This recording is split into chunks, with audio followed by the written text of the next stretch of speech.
ভোটের আগেই খেলা শুরু, রাজ্যে জারি হলো রাষ্ট্রপতি শাসন। ভোটের আগেই খেলা শুরু, রাজ্যে জারি হলো রাষ্ট্রপতি শাসন। মুখ্যমন্ত্রীর পদ থেকে পদত্যাগ করার পর জল্পনা চলছিল, কিন্তু শেষ পর্যন্ত পদত্যাগ করতে হলোই মুখ্যমন্ত্রীকে। আর পদত্যাগের পরই রাজ্যে জারি হলো রাষ্ট্রপতি শাসন। ভোটের আগেই ফের খেলা শুরু। নতুন মুখ্যমন্ত্রীর নাম চূড়ান্ত করার জন্য একের পর এক নেতাদের বৈঠক শুরু হয়ে গিয়েছে। রাজ্যে কে হবে পরবর্তী মুখ্যমন্ত্রী তা নিয়ে জোর জল্পনা শুরু হয়েছে। এতদিন ধরে যে টালবাহানার মধ্য দিয়ে রাজ্য চলছিল, মুখ্যমন্ত্রীর পদত্যাগের পর পরিস্থিতি কিছুটা স্তিমিত হয়েছে। সাংবিধানিক সংকট দেখা দেওয়ার কারণেই রাষ্ট্রপতি শাসন জারি করা হয়েছে বলে জানা গিয়েছে। বিশেষজ্ঞরা মনে করছেন, নিখুঁত প্ল্যানে ভোটের খেলা শুরু করে দিলেন নরেন্দ্র মোদী। প্রসঙ্গত যে রাজ্যের কথা বলছি, সে রাজ্যের নাম মণিপুর। মণিপুরে মুখ্যমন্ত্রীর পদ থেকে পদত্যাগ করেন বীরেন সিং। তারপরই জল্পনা চলছিল, আর সেটাই সত্যি হলো। মণিপুরে জারি হলো রাষ্ট্রপতি শাসন। মেইতেই এবং কুকি সম্প্রদায়ের মধ্যে হিংসার কারণে মণিপুরের আইন শৃঙ্খলা পরিস্থিতি এখনো আয়ত্তে আসেনি। গত রবিবার রাজ্যপাল অজয় কুমার ভাল্লার কাছে মুখ্যমন্ত্রীর পদ থেকে ইস্তফাপত্র দেন বীরেন সিং। নতুন মুখ্যমন্ত্রীর নাম চূড়ান্ত করার জন্য বিজেপি নেতাদের একের পর এক বৈঠক শুরু হয়। মণিপুরের ইনচার্জ সম্বিত পাত্র বিজেপির সিনিয়র নেতাদের সঙ্গে বৈঠকও করেছিলেন। এবার সে রাজ্যে রাষ্ট্রপতি শাসন জারি করা হলো। সংবিধানের 174-এর 1 অনুচ্ছেদে রাজ্যের আইনসভাকে শেষ 6 মাসের মধ্যে অধিবেশন ডাকতে হবে। মণিপুরের শেষ বিধানসভার অধিবেশন বসেছিল 2024 সালের 12ই আগস্ট। সেই হিসেবে বুধবার বিধানসভা অধিবেশন ডাকার সময়সীমা শেষ হয়ে গিয়েছে। রবিবার রাজ্যপাল অজয় ভাল্লা মুখ্যমন্ত্রী এন বীরেন সিং এর পদত্যাগের পর সোমবার থেকে শুরু হওয়া বাজেট অধিবেশন স্থগিত করেছেন। মণিপুরে রাষ্ট্রপতি শাসন জারি করার বিষয়ে বিজেপি সাংসদ সম্বিত পাত্র বলেন, এটি একটি স্থগিত অ্যানিমেশন। বিজেপি সাংসদ সম্বিত পাত্র কি বলেছেন শুনব।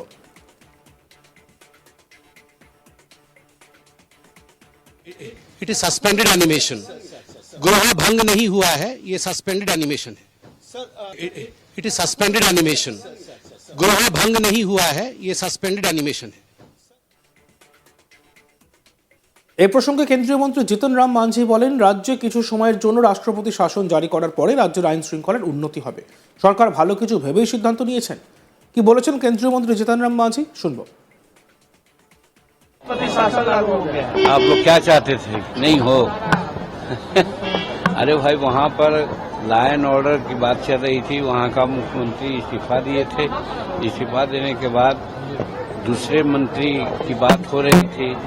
बात सही है कि कोई स्थिति ऐसी आई कि कुछ दिन के लिए राष्ट्रपति शासन लगा करके वहाँ लॉ एंड ऑर्डर ठीक किया जाए। इस तरह से वैसा किया होगा तो अच्छा ही होगा। सरकार जब डिसीजन लिया है तो डिसीजन को हम स्वागत करते हैं। আস্থা ভোটের ঠিক একদিন আগে পদত্যাগ করেন বীরেন সিং, যার ফলে রাজনৈতিক সংঘাতের সম্ভাবনা এড়ানো গিয়েছে বলে মত অনেকের। 2023 সালের মে মাসে মণিপুরে জাতিগত অশান্তি শুরু হওয়ার প্রায় 2 বছর পর ইস্তফা দিয়েছেন বীরেন সিং। দীর্ঘদিন ধরেই তার পদত্যাগ দাবি করে আসছিল বিরোধীরা। সোমবার কংগ্রেস অভিযোগ করে, বিধানসভায় কংগ্রেসের অনাস্থা প্রস্তাবের আগে মণিপুরের মুখ্যমন্ত্রী এন বীরেন সিং এর পদত্যাগ মণিপুরের জনগণকে বাঁচানোর জন্য নয়, বরং বিজেপিকে বাঁচানোর জন্য। কারণ প্রায় 2 বছর ধরে জাতিগত অশান্তি অব্যাহত রয়েছে। কংগ্রেস সাংসদ জয়রাম রমেশ বলেছেন, 10ই ফেব্রুয়ারি কংগ্রেস একটি অনাস্থা প্রস্তাব আনে। তারা জানতো যে মুখ্যমন্ত্রী এমনকি তার নিজের বিজেপি সহকর্মী এবং এনডিএ সহকর্মীদের আস্থা হারিয়েছেন। তাই 9 ফেব্রুয়ারি মুখ্যমন্ত্রীকে পদত্যাগ করতে বাধ্য করা হয়েছিল। তারপর 6 মাসের মধ্যে, আগের অধিবেশন থেকে 6 মাসের মধ্যে পরবর্তী অধিবেশনের জন্য ডাকা হয়েছিল। গতকাল তারা রাষ্ট্রপতির শাসন ঘোষণা করেছে। আমরা আমাদের দলের সহকর্মীদের সঙ্গে কথা বলবো। আমরা মণিপুরের মধ্যবর্তী নির্বাচনের দাবি করব কি করব না তা দেখতে হবে। কি বলেছেন কংগ্রেস সাংসদ জয়রাম রমেশ শুনব।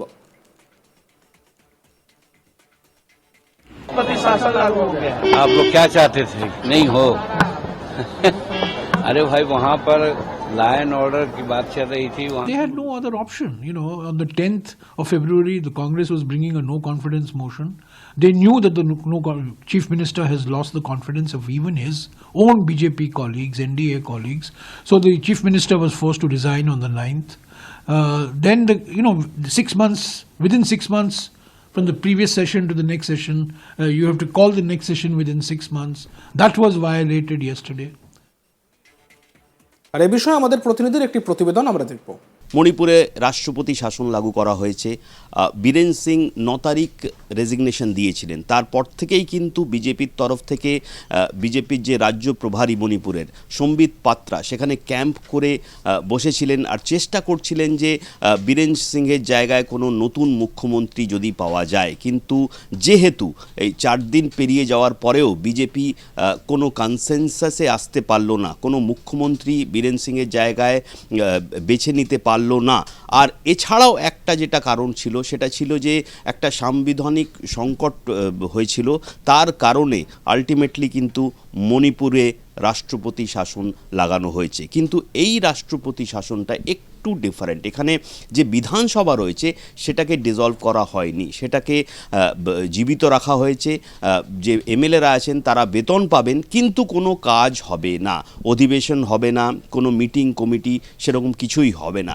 এই যে অ্যাসেম্বলিকে জীবিত রাখা হয়েছে তার একটি কারণ হলো কি, আগামী 10 দিন 15 দিন বা যখন খুশি বিজেপি যদি মনে করে যে তারা নতুন একটি চেহারা মুখ্যমন্ত্রী হিসেবে বেছে নিতে পেরেছেন, তাহলে তারা গভর্নরের কাছে যেতে পারেন, সরকার গঠন করতে পারেন। কিন্তু প্রথমেই আপনাকে জানাই যে কেন এই অবস্থাটা হলো। প্রায় 22-23 বছর পর হঠাৎ করে আবার রাষ্ট্রপতি শাসনের মুখে কেন পড়তে হলো মণিপুরকে। মণিপুরে আপনারা জানেনই যে মে 2023 তখন থেকে যে এথনিক শুরু হয়েছিল, তারপর থেকেই কিন্তু মণিপুরের অবস্থা ঠিক ছিল না। মাঝে মাঝেই ছিল, সেখানে মুখ্যমন্ত্রী বীরেন সিং তার ইস্তফার দাবি বারে বারেই উঠছিল, অপোজিশনের তরফ থেকেও উঠছিল। কিন্তু এই কিছুদিন আগে যখন নতুন বিধানসভা অধিবেশন শুরু হওয়ার ঠিক আগে কংগ্রেসের তরফ থেকে বলা হলো যে আমরা মুখ্যমন্ত্রীর বিরুদ্ধে, এই সরকারের বিরুদ্ধে নো কনফিডেন্স মোশন আনব। কিন্তু বিজেপির তো সংখ্যাগরিষ্ঠতা রয়েছে, তখন কেন ভয় পেল? আসল কারণ হলো বিজেপিতেই দুটো গ্রুপ হয়ে গেছিল। একটি গ্রুপ হলো যে কারেন্ট স্পিকার সত্যব্রত, তার গ্রুপ। তিনিও চাইছিলেন যে মুখ্যমন্ত্রী বীরেন সিং রিজাইন করুন।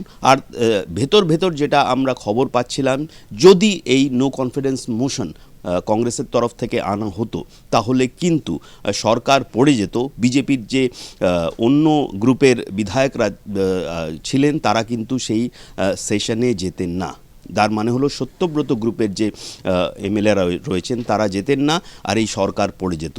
তো সেই একটা বিড়ম্বনা এড়াবার জন্যই তড়িঘড়ি করে বীরেন সিংকে দিল্লি ডাকা হলো। দিল্লি ডেকে ওনাকে বলা হলো আপনি এক্ষুনি যান আর রিজাইন করুন। উনি যখন পৌঁছলেন, সম্বিত পাত্রার সঙ্গে পৌঁছলেন, যিনি মণিপুরের বিজেপির ইনচার্জ, আর সঙ্গে সঙ্গে রেজিগনেশন দিলেন। কিন্তু তারপরে একটা অন্য নাম বেছে নেওয়ার চেষ্টা যেটা শুরু হলো, সেটাই কিন্তু কোনো ক্রমেই বিজেপি নতুন চেহারা বেছে নিতে পারলো না। তারও কারণ হলো যে নতুন যে চেহারা যাকে বেছে নেওয়ার চেষ্টা বিজেপির তরফ থেকে প্রায় 4 দিন ধরে হলো, সেখানে দুটো ক্রাইটেরিয়া ছিল। একটি ক্রাইটেরিয়া ছিল যে এরকম একটি নেতাকে বেছে নিতে হবে যে যাকে কুকিরাও অ্যাকসেপ্ট করবে, মেতেইরাও অ্যাকসেপ্ট করবে। আর দ্বিতীয় যে ক্রাইটেরিয়া ছিল সেটা ছিল বিজেপির যে দুটো ক্যাম্প হয়ে গেছে, সেই দুটো ক্যাম্পের নেতারাও কিন্তু সেই চেহারাকে সাপোর্ট করবে। কিন্তু অন্তত সেই কাজটা করে উঠতে পারল না বিজেপি। ইতিমধ্যেই সংবিধানের সেকশন আর্টিকেল 174 যেটা আছে, সেখানে বলা হয়েছে যে দুটো অ্যাসেম্বলি সেশনের মধ্যে 6 মাসের বেশি গ্যাপ হওয়া উচিত নয়, হতে পারে না। তো লাস্ট যেটা সেশন ছিল সে লাস্ট ডেট ছিল 12ই আগস্ট, আর আজকে 12ই ফেব্রুয়ারি ছিল লাস্ট 6 মাসের মধ্যে করতেই হতো। কিন্তু 12ই ফেব্রুয়ারি অবধি কোনো ক্রমেই সেশন করা গেল না, কেন যে তার আগেই বীরেন সিং ইস্তফা দিলেন আর গভর্নরের তরফ থেকে নাল অ্যান্ড ভয়েড করে দেওয়া হলো অ্যাসেম্বলিকে। তো এই একটি যেটা আমরা দেখতে পাচ্ছিলাম সাংবিধানিক সংকটও হয়ে গেছিল। দ্বিতীয় কথা, কোনো মুখ্যমন্ত্রী সেরকমভাবে বেঁচে উঠতে পারেনি বিজেপি। তার ফলে রাষ্ট্রপতি শাসন এখানে মণিপুরে আবার থেকে লাগানো হয়েছে অনেক বছর পরে, কিন্তু এবার বিধানসভাকে জীবিত রাখা হয়েছে। যদি যখন খুশি পারে, যদি বিজেপি মনে করে বা অন্য কোনো পার্টি মনে করে যে আমরা সরকার গঠন করতে পারো, তাহলে করা যেতে পারে। যদিও প্রেসিডেন্ট যে রুল হয় সেটা 6 মাসের ভ্যালিডিটি হয়, 6 মাস পরে রিভিউ করা হয়, রিভিউ করে দেখা হয় যদি গভর্নমেন্ট ফর্ম করার সিচুয়েশন হয়েছে তাহলে গভর্নমেন্ট ফর্ম করার প্রসেসটা শুরু হয়, না হলে সেটাকে এক্সটেন্ড করে করা যায়। দেখতে থাকুন আজ তাক বাংলা। ভিডিওসগুলি ভালো লাগলে লাইক করবেন, কমেন্ট করবেন, শেয়ার করবেন, চ্যানেলটিকে সাবস্ক্রাইব করতে ভুলবেন না।